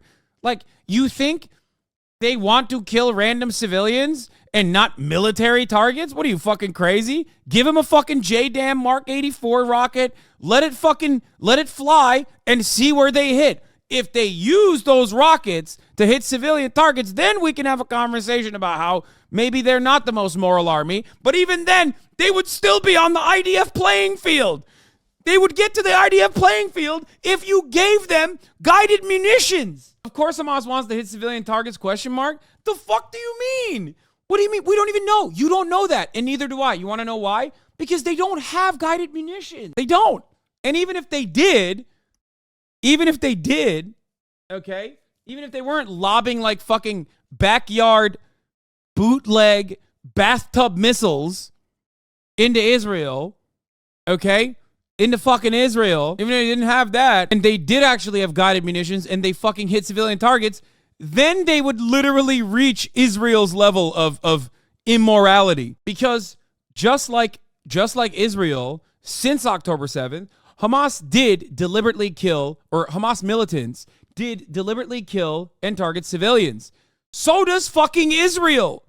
So even if we were, do you understand what I'm trying to say? They're both war crimes, except one is a war crime committed by a militia that is not a standing army with fucking rules of engagement, okay, against an occupying state. You're full of hate. I feel bad for your mom. I'm not full of hate at all. Wait, why do you feel bad for my mom? My mother loves me. Thank you very much. Your mother loves me too, as a matter of fact. Guys. Understand what I'm trying to say, okay? Please. This is very important. This is very important to try to understand what I'm trying to say here, okay? Targeting civilians is a war crime. Unjustifiable. I agree.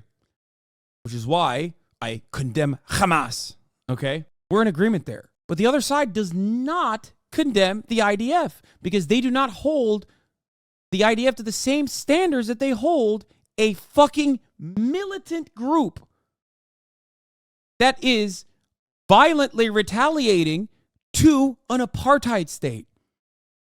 Do you understand? It's fucking ridiculous. It is so ridiculous.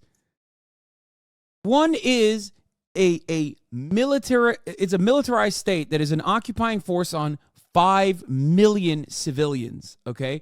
5 million Palestinians, both in Gaza and also in the West Bank. The idea that, like, we are holding a militant group comprised of, like, orphaned 18, 19, 20-year-olds that behaved like a roving gang once they accomplished a military objective far beyond their scope of imagination and engaged in brutal, barbaric acts.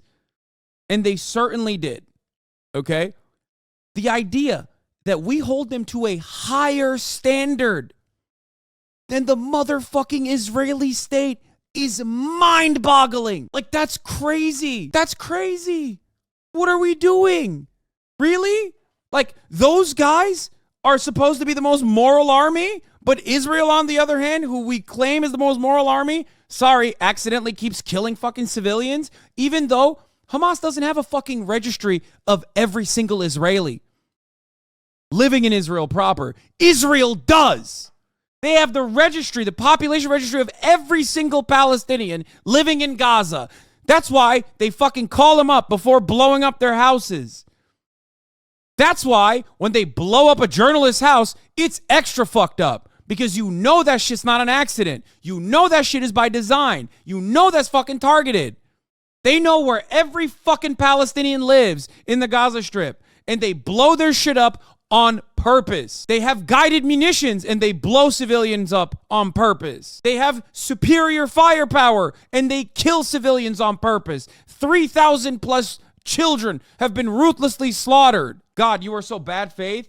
It sucks that you at least have some semblance of morality inside of you that is eating away at your core, that when faced with facts, you go, you must be bad faith. Because if I listen to what you have to say and you know, look at it with an ounce of charitability, that goes against everything that I've believed my entire life, and it makes me feel bad. So is operating out of civilian infrastructure is a moot point. The IDF operates out of civilian infrastructure as well. All fucking Israeli citizens are technically military. Like 50% of women in Israel served in the military, okay? By international standards, there's mandatory service. So they're enemy combatants? Really? They're more enemy combatants than fucking every random Palestinian in Gaza. There's mandatory service. Go ahead, explain it to me. There's mandatory service in Israel. You can make a legal argument, the assumption that most Israeli adults are enemy combatants because of their mandatory military service, that they can be called into fucking active duty any given moment, technically declares a certain group, an entire group of people in a certain age range to be enemy combatants. My question to you is, unironically, to simply hold a nuclear state, like a state with a nuke, to the same standards that you would hold a violent militant group. Okay? Just that. And those who defend Israel can't even do that. That's why this conversation is fucking ridiculous. Genocide is defined in 1091 and includes violent acts with a specific intent to destroy in whole or in part a national, ethnic, racial, or religious group. There is federal jurisdiction if the offense is committed within the United States. There's also federal extraterritorial jurisdiction. Wait, what do you mean? Israel fits this standard. Yeah, by the way, this dude has no response to what I just said. Article 2. In the present convention, genocide means any of the following acts: killing members of the group, causing serious bodily or mental harm to members of the group, deliberately inflicting on the group conditions of life calculated to bring about its physical destruction in whole or in part. Israel shutting off water, food, and energy into Gaza falls under this standard completely. I agree with you on standards, but I don't think it's accurate to say that Hamas didn't plan to kill civilians, take hostages if it had the chance, even if I agree that Hamas did not expect this operation to be so successful. No, I'm... Dude. Of course, there were people that were fucking literally spraying bus stops and shit. I'm not saying that they did not in any way, shape, or form. None of the fucking militants in any way, shape, or form didn't want to kill whoever the fuck they could kill. What do you mean? I'm asking IDF to hold itself to the same standards that we are holding Hamas to. And you can absolutely make an argument as to why one side's standards should be lowered, and that side is not fucking Israel, okay? Like, the idea that those who are fighting against, and not in an honorable way, okay, in a dishonorable way, but still fighting against an unjust military occupation and apartheid state, are held to the same standards of those who are engaging in the maintenance of said apartheid state, is one that has never historically happened. Once the actual, once all is said and done and there's an international tribunal, they will not be held to the same standard. I'm just letting you guys know. My point was the argument to give Hamas precision weapons isn't an effective one. No, that is, obviously we're not giving Hamas precision weapons, my friend. I'm simply stating that we don't even know what they would do if they had precision weapons, because they do not have precision weapons. And the reason why their indiscriminate bombing campaign into Israel proper, which, by the way, 90% of which is intercepted regardless by the Iron Dome, is indiscriminate because they're fucking they're goddamn bathtub rockets and not fucking precision-guided munitions. If they had precision-guided munitions, and then they still were like targeting schools and still targeting hospitals and still targeting ambulances inside of Israel, okay?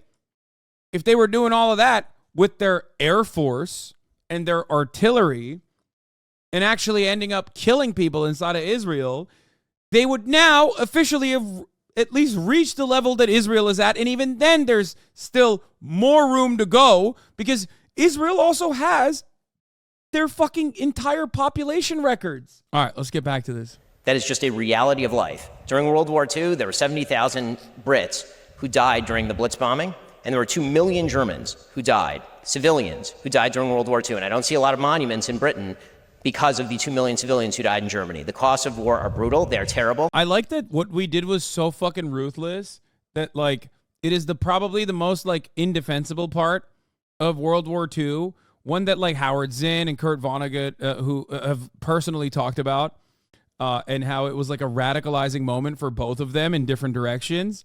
And that we also set the standards after World War II because it was so fucked up. And he literally is still like, he's still like, there's so many totally acceptable moments of carnage in World War II, okay? I love World War II. I watch a fuck ton of World War II documentaries. It's my favorite, okay? It's great. It's like, it fuels me with passion. It makes me happy to see Nazis get fucking destroyed. Okay? Straight up. It was brutal. It was ruthless. The barbarity is obvious. Okay?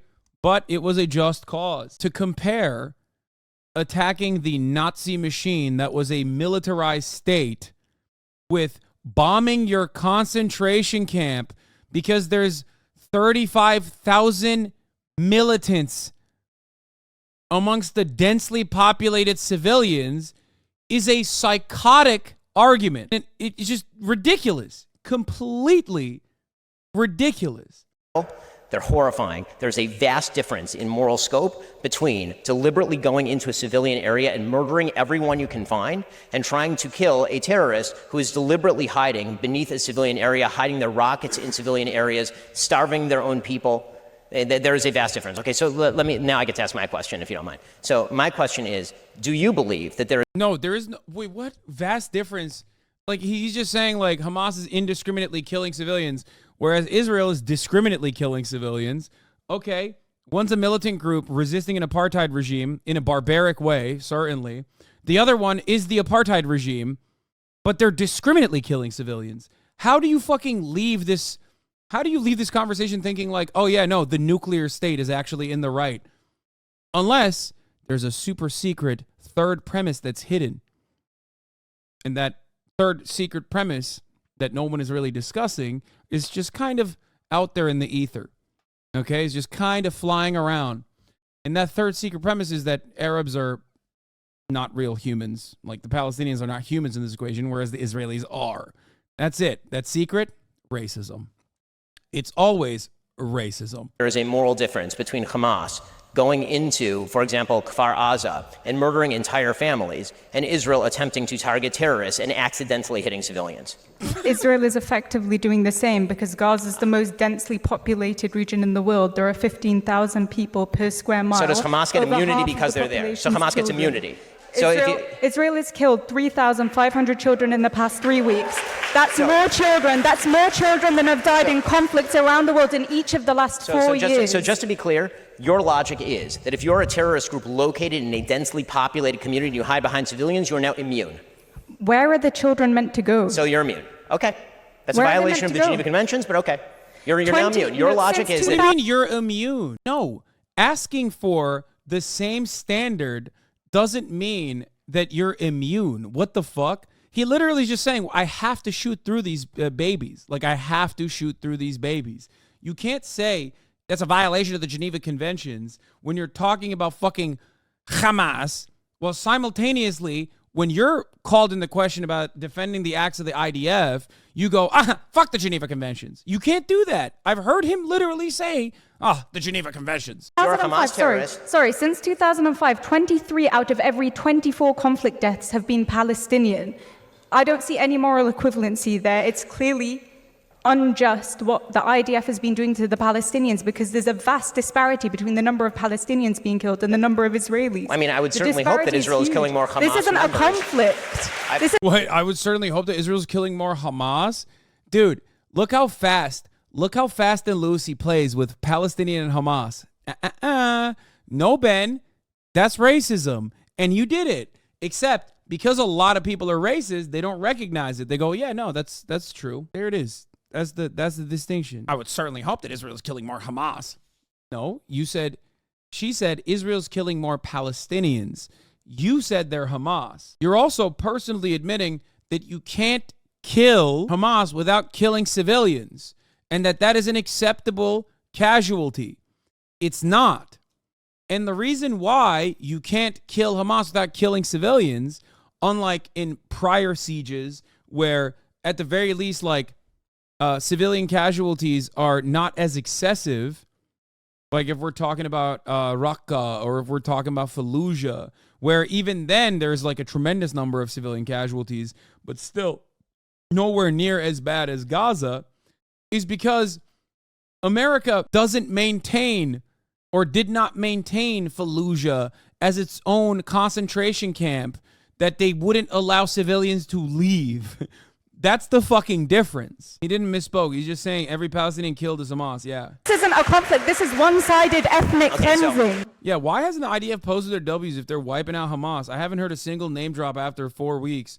There's like a couple militants, like low-level militants that they fucking clapped. But it's weird. I would go so far as say they've killed more militants, as far as I understand it, in fucking Lebanon, 120 plus so far in Lebanon. More Hezbollah people have been killed by Israel than fucking high-level Hamas officials. They've killed more journalists. They've killed like high-level Hamas militants, it seems. Like, what the fuck's going on? They have killed more hostages than they've killed Hamas officials for sure. again, I'm just asking you, if based on the numbers, more Germans died than Brits in World War II, did that mean that the British were wrong in World War II? Because they did. Many more Germans died than Brits. Based on the numbers, does that mean that Britain was wrong? Yeah. Here's the problem. Here's the issue. Germans killed way more people than the British did in general, okay? And that's the reason why it was permissible, at least at the time, to engage in these mass bombing campaigns. No, we're not talking about India. We're talking specifically from the lens of this conflict. Reason why you can't, yeah, we're specifically talking about World War II. The reason why you can't make this equivalence is because the militarized state, the machine of death and destruction in this circumstance, is not the fucking militant group. It's the nuclear state. So a comparison here quite literally does not favor your argument. It favors the argument that Israel is closely resembling the actions of Nazi Germany in this argument. You can't October 7 your way out of this. While October 7 is a particularly brutal, if not the most brutal retaliation, when you calculate the 75 years of occupation and war, but specifically the 56 years of occupation, direct occupation, the death toll and the way that those murders have been committed does not favor your argument at all. In World War II. Britain wasn't bombing civilians. That's not true. They were.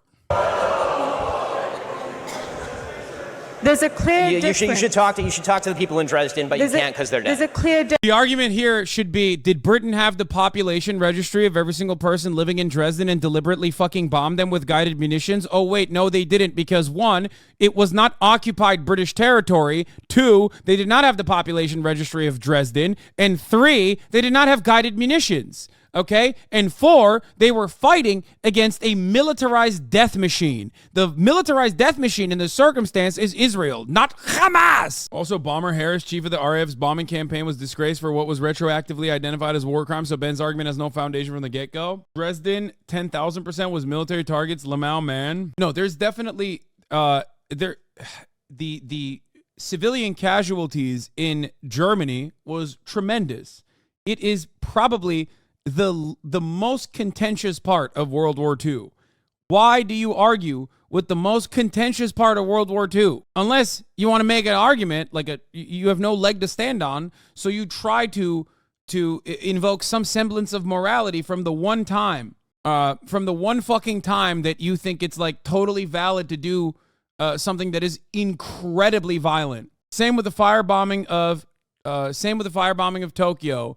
And the firebombing of Japan, and also nuking Japan. There is no morality in bombing civilians. That's crazy. It's so crazy. We literally fucking made rules of engagement for it after the fact. I don't know why people say this. Difference. Well, I agree that war is horrible, but this is not a just war. What Israel is doing is not a just war. There is a difference between fighting the Nazis. So it is not a just war. Fighting the Nazis. It is not a just war when you fight a war against people who murder 1,500 of your civilians and take 233. Yeah, yeah, I'll say it. Yeah, no, it's not.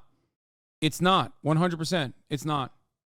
Yeah, when you're the militarized state, when you're an apartheid state, okay, when you're an apartheid state that is occupying this territory, yeah, no, it's not just at all. What the fuck do you mean? You're literally you've killed 10,000 civilians. Like, what? That's insane. And the argument is Israel should let Hamas do whatever they want. No, the argument is that you cannot deal with Hamas through violent means.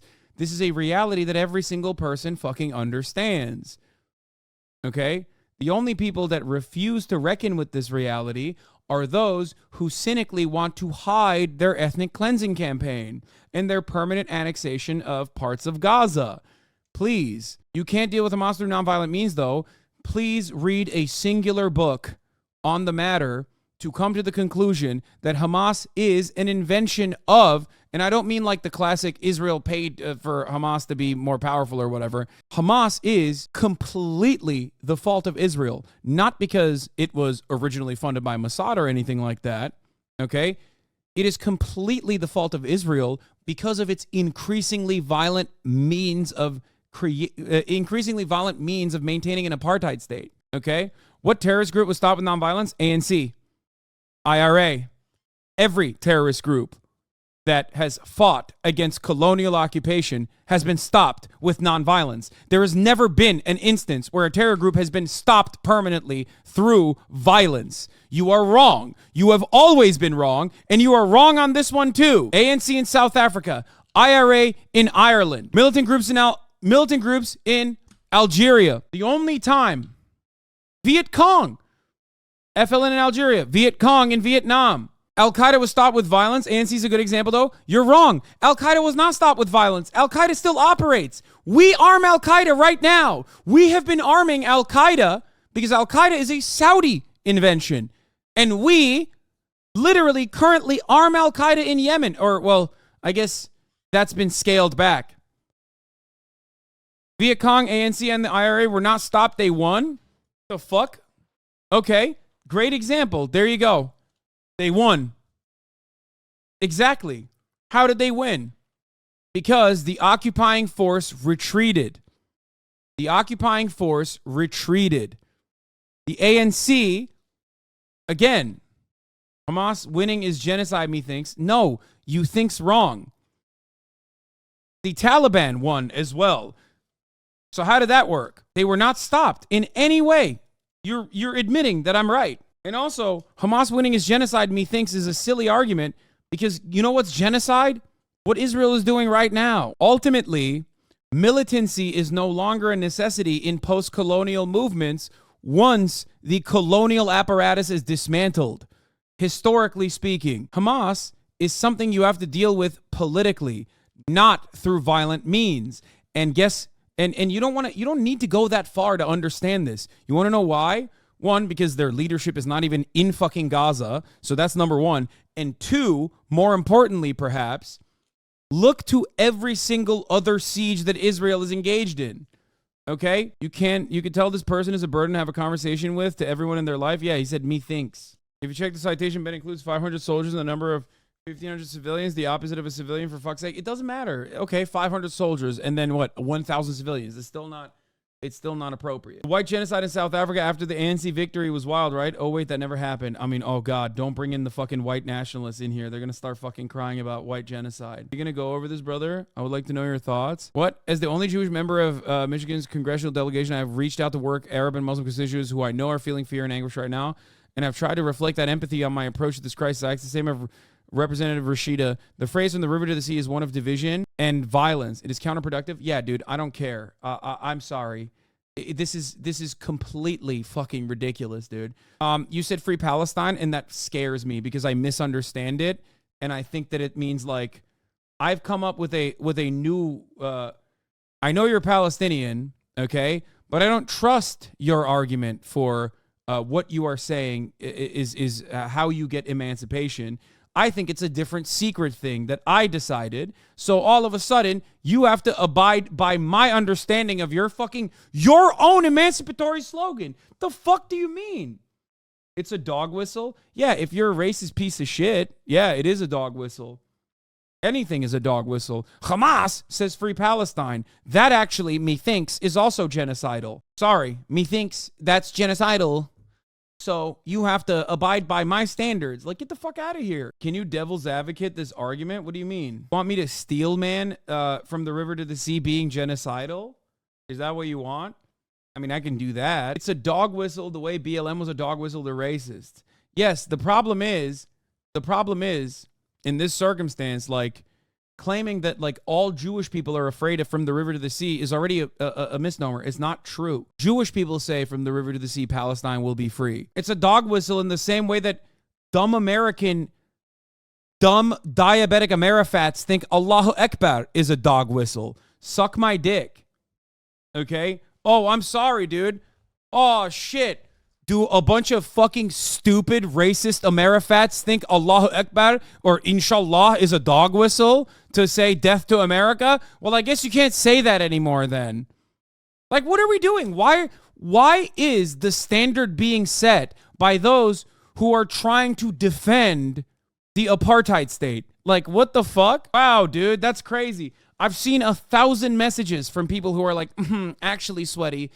Ugh, why do leftists love getting in their own way? Why do leftists love coming up with dumbass slogans and like defending these dumbass slogans? I'm like, oh man, shit. I should go back to 1969 and tell the fucking PLFP that maybe stupid American liberals will someday misconstrue your very clearly defined ideological goals in dismantling the Zionist entity so that there could be a secular democratic republic for equal rights and representation for all Palestinians and all Jews living in Israel. Sorry, some fucking dipshit with a Medium article is gonna thinks this is genocidal, actually.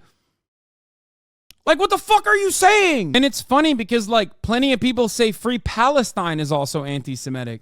So, no, I'm not fucking conceding on this. And I'm not giving ground to those who want to cynically weaponize a real problem, anti-Semitism, in an effort to deflect away from defending an apartheid ethno-state. It's fucking ridiculous. Like this is what I was talking about. Jordan Weissman says, one problem with 2020's left-wing activism is that people fight political battles to defend their slogans instead of picking slogans that actually help them win their political battles.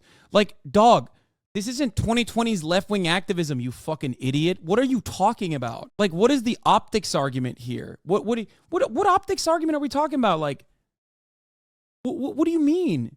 This has been a slogan of Palestinian emancipation since the 60s. You are the one who claims it actually means genociding all of the Jews. And you try to desperately link it back to Hamas when Hamas's adoption of the slogan is because Hamas is also a Islamist fundamentalist, okay, for sure, and also a violent, militant reaction to the apartheid, sure, but they adopted that slogan because the slogan has existed far before they did. This is the standard right-wing tactic. If they have absolutely nothing, you invent it and put your opposition on the defensive. Hasbro 101. Yeah, 100%. Like, I understand that many people feel this is a historically important phrase and that they shouldn't have to retire, but the point of the political comms is that you need to communicate your message clearly. No, it's so fucking stupid, dude. I also think it's really dumb. When people liberals love getting hard about, like, oh, this sloganeering is wrong. This sloganeering is wrong. And now I'm going to do everything I can. To just only talk about the slogan and what it means to me. At least ultra-Zionists have the decency to be like, Palestinians are dogs. We have to fucking nuke them. I hate these fucking liberals who can't say that, but still want to defend the fucking Israeli position, which is that, Palestinians are dogs, we have to fucking ethnically cleanse them, by engaging in, like, semantics arguments over and over again while simultaneously battering you in the head over it. If you genuinely are a part of the cause, if you are for the movement, if you literally think that Palestinians deserve emancipation, that they do not deserve to live under an apartheid structure, okay, if you're this, like, liberal guy who cares about fucking human rights and shit, you wouldn't be weaving through the minutia of a fucking 70-year-old slogan.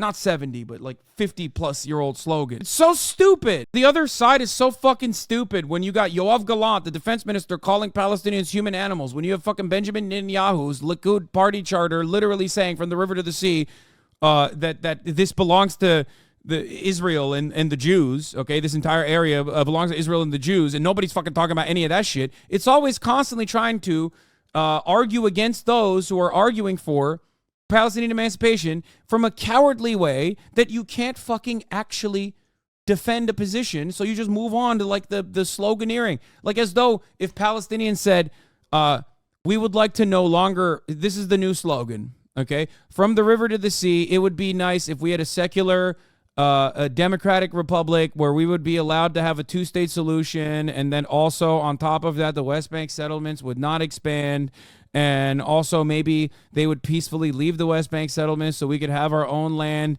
in the 1967 boundaries. Like, is that a better... let's say that's the new slogan.